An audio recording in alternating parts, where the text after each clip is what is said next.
Bonjour à toutes et à tous et bienvenue de nouveau dans un nouvel épisode du podcast Jeanne Actu, une nouvelle pastille aujourd'hui. On se dirige vers Houston dans le Texas pour parler des Texans justement. Chaque jour, on parle d'une équipe jusqu'au début de cette saison régulière. Vous en avez l'habitude. On a parlé des Cardinals hier, on parlera des Vikings demain, je crois, mais aujourd'hui, on va parler des Texans et je suis toujours avec Raphaël Masmejean. Salut Raph. Salut Lucas. Ouais, je dis toujours parce que si vous avez écouté celle d'hier, on était ensemble et on sera ensemble demain.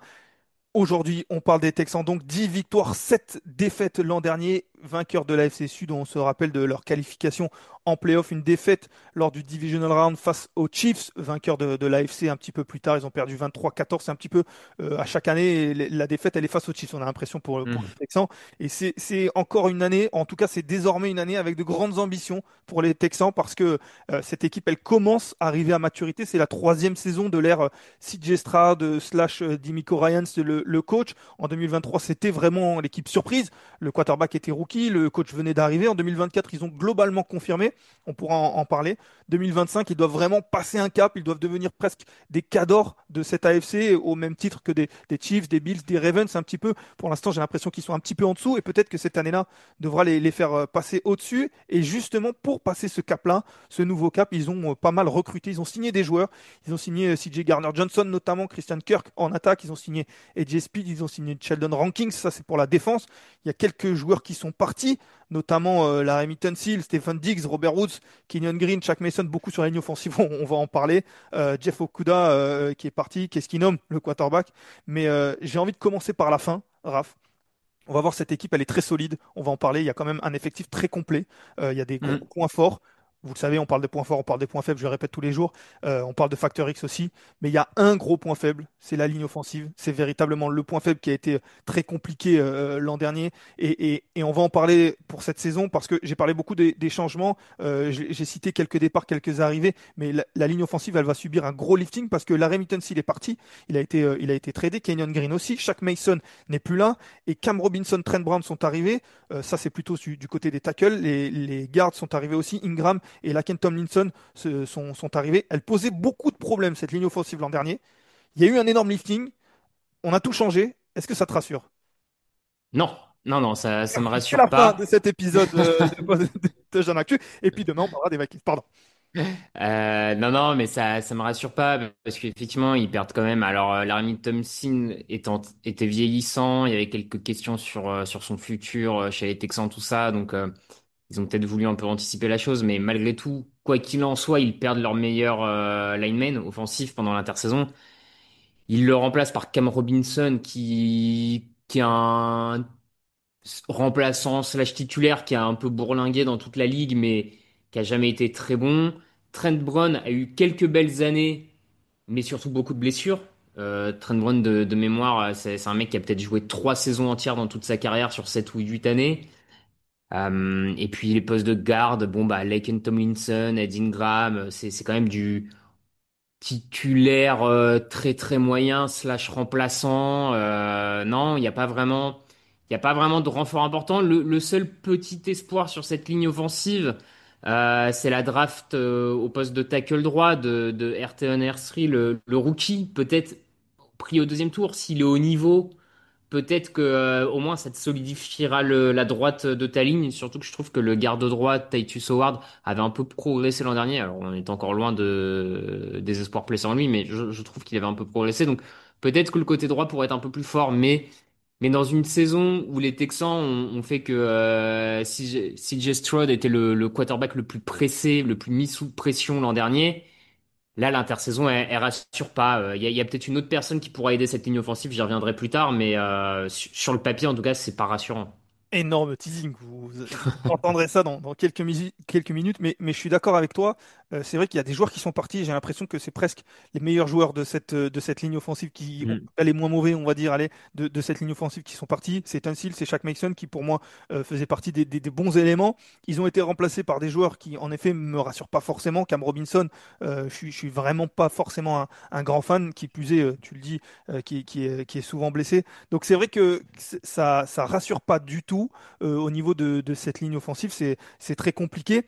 Et la question que j'ai envie de te poser, parce que je l'ai dit, je vais commencer par la fin, est-ce que c'est rédhibitoire? On va parler hein, tout à l'heure de tout ce qu'il y a autour et c'est plutôt très solide, mais est-ce que une grosse faiblesse comme celle-ci, on parle presque de la pire ligne offensive de la ligue, hein, le site de PFF Pro Football Focus l'a classé comme 32e. Donc pour eux, c'était la pire ligne offensive de la ligue. Est-ce que c'est rédhibitoire pour les ambitions annoncées que j'ai annoncées au début de podcast des Texans?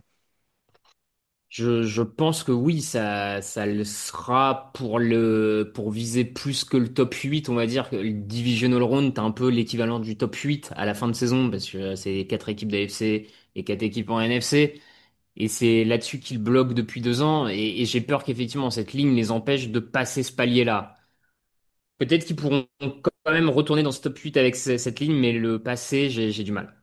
Ouais, pour moi, en effet, c'est compliqué et je suis d'accord avec toi. Top 8, allez, si on veut dire top 4, le Final Four de l'AFC, c'est vrai qu'elles seront elle sera probablement parmi les 4 meilleures équipes de l'AFC. Mais l'idée en troisième année, c'est de passer au-dessus, d'aller Hmm. battre, aller battre un Chiefs, d'aller battre un Bills, d'aller battre un Ravens, peut-être. Pour moi, voilà, les trois équipes, on peut avoir des surprises, mais voilà, d'arriver à une finale de conférence, peut-être en troisième année. Et c'est vrai que cette ligne offensive, pour moi, ça paraît compliqué. Je l'ai mise quand même en Factor X parce qu'on sait jamais, on a beaucoup changé, ça peut cliquer avec notamment un homme. Hop, deuxième teasing. Non. À ton Factor X tout à l'heure, on en parlera. Mais c'est vrai que pour moi, c'est un Factor X, mais c'est pour en trouver un, parce que sinon, ça serait facilement en point faible. Mais du coup, pour ne pas trop démoraliser quand même les supporters des Texans, je l'ai dit, il y a un très bel effectif. Et si on met à côté cette ligne offensive, c'est peut-être l'un des meilleurs effectifs, tout compris, de cette ligue. Il y a des gros points forts. Quel est pour toi le point fort, vraiment la chose qui fait que cette équipe, qu'est-ce qui te marque le plus quand on prend cet effectif, qu'on va décortiquer, hein, mais qu'est-ce qui te marque le plus? Bah écoute, peut-être quand même sa paire de edge rusher, sa paire de defensive end, Daniel Hunter ou Will Anderson Jr. Deux edge rushers de très très haut niveau qui l'an dernier ont fait chacun 12 de mémoire, c'est 12 et 11 sacs, ou peut-être 12 et 13, j'ai un doute, mais en tout cas on est tous les deux à plus de 10 sacs.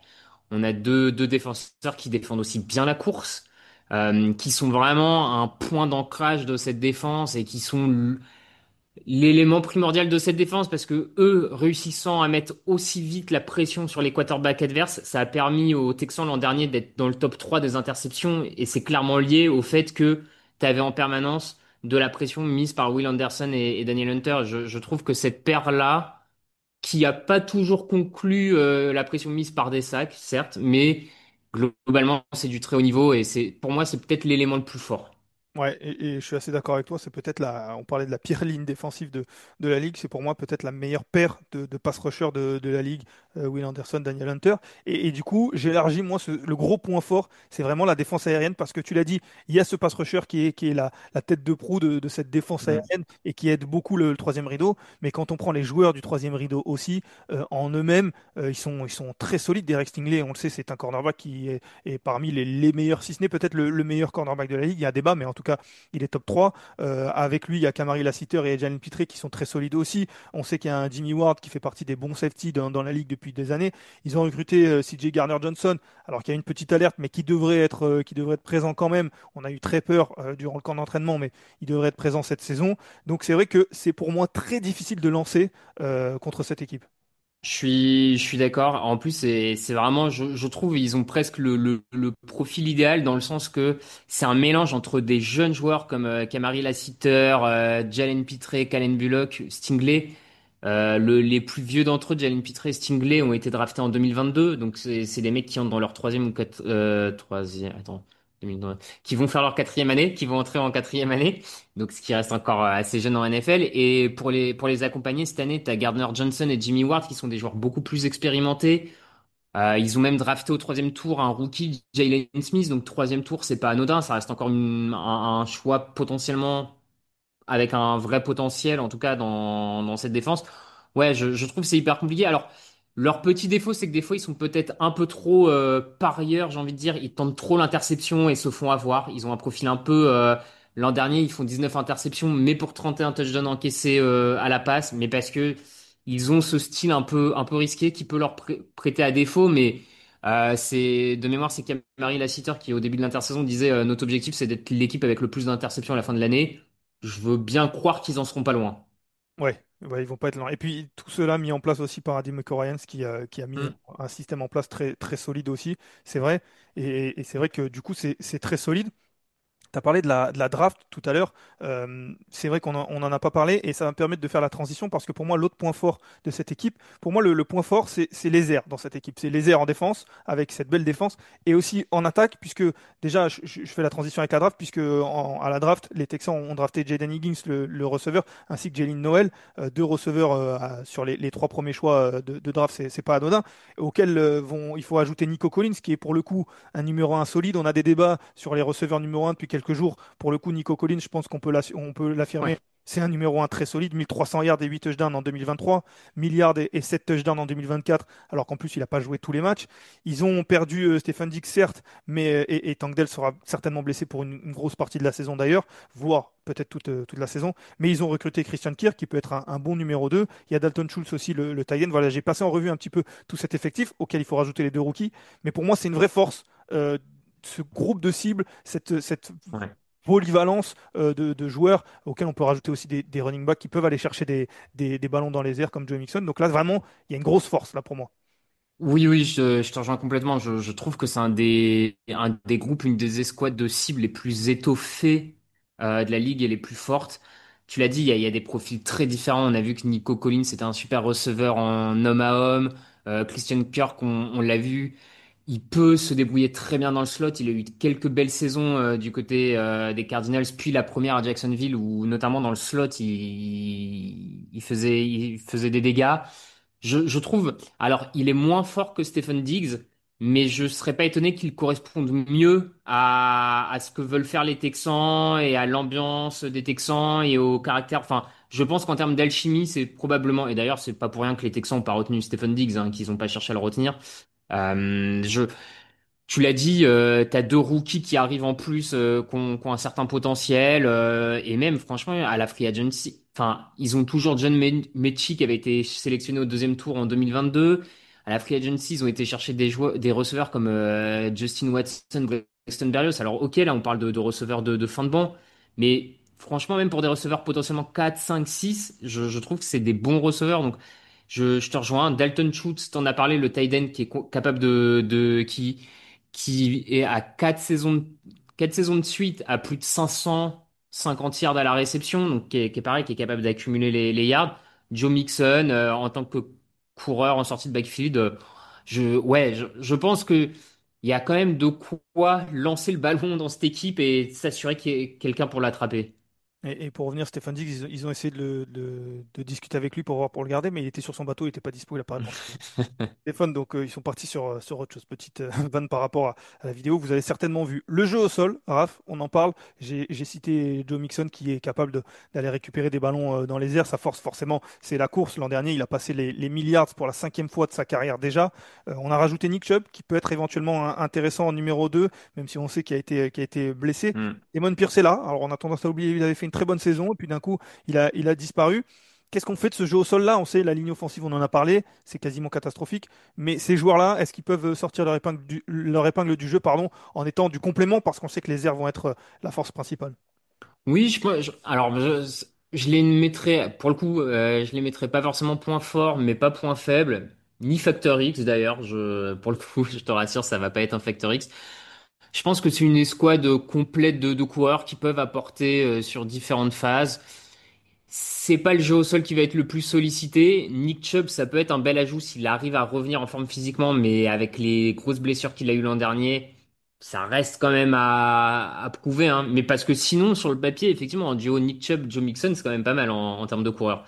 Mais ils vont être. En fait, le truc, c'est que c'est. Pour moi, c'est une escouade de coureurs avec un joli plancher, mais leur plafond, il est aussi lié à la ligne offensive. Donc, de toute manière, c'est un jeu au sol qui n'arrivera pas à surperformer parce que devant, on ne les mettra pas en condition pour surperformer de toute manière. Ah, je sais qui est ton factory, il sera bien entendu. J'ai lu ta preview parce que chaque jour, on l'a dit, il y a un autre rédacteur qui écrit la preview de l'équipe dont on parle. Et aujourd'hui, c'est toi. Donc, vous n'aurez pas C'est vrai. forcément un autre point de vue, mais en tout cas, peut-être plus élaboré, différemment. Et donc, c'est le moment de parler de ton factory. C'est là tout le monde se dit, bon, ils nous ont fait un teasing pour nous parler de CJ Stroud. Ils n'ont pas parlé de CJ Stroud depuis tout à l'heure. Ils vont donner le factory. Eh bien, non, les amis. Raph, the floor is yours, comme on dit. Tu veux nous parler de ton factory. Oui, non, mais en Factor X, moi j'invite à surveiller Nick Cayley, qui est le nouveau coordinateur offensif de l'équipe, donc qui vient remplacer Bobby Slovic, renvoyé en fin de saison dernière. Nick Cayley, pourquoi le coordinateur offensif? Parce que, on l'a dit, il y a quand même des doutes sur cette ligne offensive. Et une des solutions pour qu'une ligne offensive progresse, c'est aussi le coaching. Et pour le coup, Nick Kelly, on a un mec qui a un parcours bien plus divers que ce qu'avait Bobby Slovic, parce que Kelly, il a commencé sa carrière chez les Patriots avec Bill Belichick. Il était coach des tight ends et des fullbacks. Donc c'est quand même un mec qui connaît un peu ce qu'il faut à une ligne offensive. Et quand je parle de ligne offensive, j'ai même envie de dire ce qu'il faut sur la ligne de scrimmage pour aider le jeu au sol. Les tight ends, les fullbacks, il comprend le jeu de course, il comprend un peu plus, à mon sens, enfin je pense que du coup il a plus d'expérience là-dessus qu'un Bobby Slovic. Il citait dans ses influences Dante Scarnecchia, qui est le coach légendaire des lignes offensives du côté des Patriots, comme une de ses influences majeures en termes de coaching, de compréhension du jeu. Donc, est-ce que dire tout ça, ça va suffire à faire de cette ligne offensive une ligne offensive correcte? Probablement pas, mais en tout cas, il a un profil et derrière, il est allé chez les Rams. McVay l'avait nommé l'an dernier comme coordinateur du jeu de passe. Donc, on a quand même un mec qui a vu des coachs différents, qui a fait des systèmes différents, alors que Bobby Slovic avant n'avait passé toute sa carrière qu'avec Shanahan. Donc, peut-être un peu moins comment dire, un peu moins de polyvalence sur les schémas, etc.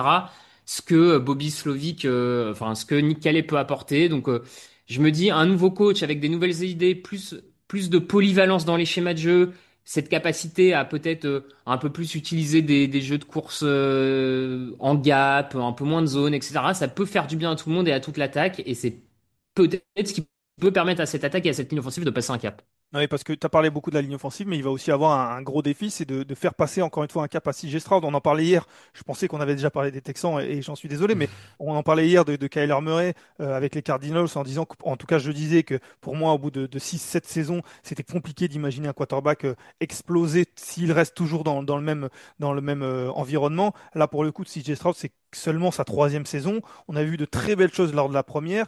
Un petit peu moins bien lors de la deuxième, ça a été un peu plus compliqué en 2024, mais il n'en reste pas moins un joueur très talentueux.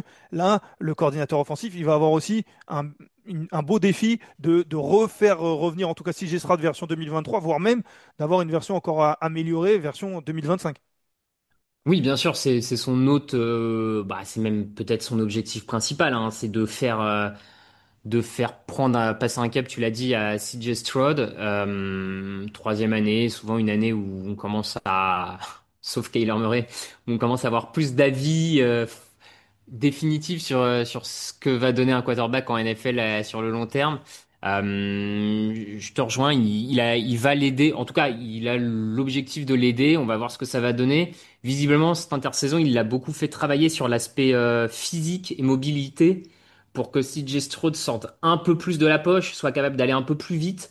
C'est vrai que pour le coup, là-dessus, Stroud avait un peu j'ai envie de dire un profil à l'ancienne entre guillemets, un quarterback qui reste beaucoup plus dans sa poche. Il était peut-être pas tout à fait dans l'air du temps. Donc, à voir. Est-ce que cette nouvelle dimension qu'il tente d'apporter peut aussi aider le quarterback? On va voir. Faut espérer que ça le perde pas au moment de ses lectures, mais c'est intéressant, en tout cas. Je trouve qu'à titre individuel, c'est vraiment un duo, ce coordinateur offensif et ce quarterback, qui me donne envie de suivre cette saison, quoi. J'ai envie de voir l'évolution de ce duo-là. Pour le coup, s'il a besoin de sortir de la poche un peu rapidement, il peut demander des conseils à Kyler Murray. Là, pour le coup, Oui. j'ai rien contre Kyler Murray, mais j'ai en effet eu un avis un petit peu tranché hier, parce que pour moi, c'est vrai que. Voilà. Mais CJ Stroud, c'est vrai qu'on n'est pas du tout dans cette situation-là, et je suis d'accord avec toi, il peut progresser. On a beaucoup parlé de cette ligne offensive qui, l'année dernière, a été très compliquée, et c'est vrai que la statistique, souvent, qu'on met en avant, c'est les sacs encaissés pour dire à quel point la ligne offensive est bonne ou pas bonne. C'est vrai que CJ Stroud, il avait aussi sa part de responsabilité dans quelques sacs encaissés. Tu parlais des lectures, tu parlais de la prise de décision, ça a été parfois un petit peu compliqué. Donc CJ Stroud, il n'a pas été exempt de tout reproche l'an dernier. Il faut qu'il revienne, voilà, à minima comme il était il y a 2 saisons, là où on a été agréablement surpris quand il était rookie et peut-être même encore progressé. Parfois, il y a des quarterbacks qui font un pas en arrière pour faire 2 pas en avant, ça peut arriver. Hmm. Qui plus est avec un changement de coordinateur offensif. Oui, oui, oui, tout à fait. On peut espérer qu'il y a un vrai rebond. Tu l'as dit, l'an dernier, il était un peu dedans, beaucoup moins précis. Il est passé de 5 interceptions l'année rookie à 12 sur sa deuxième année. Donc c'est vrai que ce qui nous avait impressionné en première année n'était plus forcément là en seconde. Comme tu dis, on va espérer que c'était juste un petit retour en arrière. Là, un été de plus, un été pour retravailler un peu tout ça. On va voir ce que ça donne, mais en tout cas. C'était moins bon l'an dernier, mais c'était pas non plus catastrophique, faut quand même le dire. Je veux dire, CJ Stroud n'était pas catastrophique. Les Texans vont quand même, alors peut-être plus grâce à la défense, mais ils vont quand même en divisional. En playoff, il est pas mauvais. Il est pas excellent, mais il est pas mauvais. Donc il y a quand même beaucoup d'espoir là-dessus. Ouais, les Texans font tout de même 10 victoires l'an dernier, on l'a dit, même si bien aidé aussi par le fait qu'ils aient une division un petit peu facile, entre guillemets. Et justement, cette division, on va en parler puisqu'on va parler du calendrier des Texans qui vont commencer avec un déplacement aux Rams. Ça, c'est pas cadeau pour commencer. Réception des Buccaneers, déplacement ensuite à Jacksonville pour affronter les Jaguars, réception des Titans, des déplacements aux Ravens, semaine de repos assez tôt dans la saison, déplacement aux Seahawks, réception des 49ers, des Broncos et des Jaguars. Déplacement aux Titans, réception des Bills, déplacement pour affronter les Colts et ensuite pour affronter les Chiefs dans le Missouri, réception des Cardinals et des Raiders, déplacement à Los Angeles pour affronter les Chargers cette fois-ci, et réception des Colts pour terminer la saison. On en a parlé quand on parlait des Colts, ces matchs entre Colts et Texans en toute fin de saison, ça apporte toujours du suspense et des surprises. Quel est ton pronostic, Raph? Et essaye d'être bon, essaye de donner le même pronostic que tu nous as donné sur la preview, parce que sinon, on va dire que là, c'est vraiment les dés sont pipés. Eh bien, de mémoire, j'ai dû donner, sur le papier, j'ai donné 10 et je reste à peu près convaincu autour de 10 victoires. Il y a un calendrier qui me semble pas si évident sur pas mal de matchs. Donc, j'ai tendance à penser qu'ils vont rester un peu bloqués à 10, mais un peu au-dessus, pourquoi pas. Mais 10 allez. Ouais, moi j'avais 11 victoires, 6 défaites. Hmm. Mais on reste dans Ouais. là, une belle saison, une saison avec certainement un titre de AFC Sud. Et c'est non négligeable, hein, même si on l'a dit, cette AFC Sud n'est pas forcément très relevée, mais c'est toujours bien de gagner sa division. Ça permet d'aller en playoff de manière assurée. Et puis je vois en effet une défaite au Divisional Round un petit peu comme l'an dernier parce que la ligne offensive, voilà, c'était mes 11 victoires, 6 défaites pour moi. Voilà, Hmm. c'est ainsi que se termine cette pastille. Je l'ai dit, c'est toi, Raph, qui a écrit la preview sur le site, mais n'hésite pas à aller la regarder. C'est un petit peu plus en longueur. Il y a l'équipe type aussi. On n'a pas parlé de tous les joueurs de cette équipe, mais là, vous aurez l'équipe type, vous aurez le calendrier posé aussi, vous aurez tous les arrivées, tous les départs aussi, toute la draft. Donc, il y a beaucoup de choses aussi. N'hésitez pas à aller sur teujanactu.com, sur les réseaux sociaux aussi. Et nous, demain, Raph, on va parler des Vikings. Il y aura beaucoup de choses à dire. Une équipe qui a fait une très belle saison l'an dernier et en même temps, et avec une saison un petit peu frustrante. On en parlera demain. On se dit à demain. Ciao, ciao!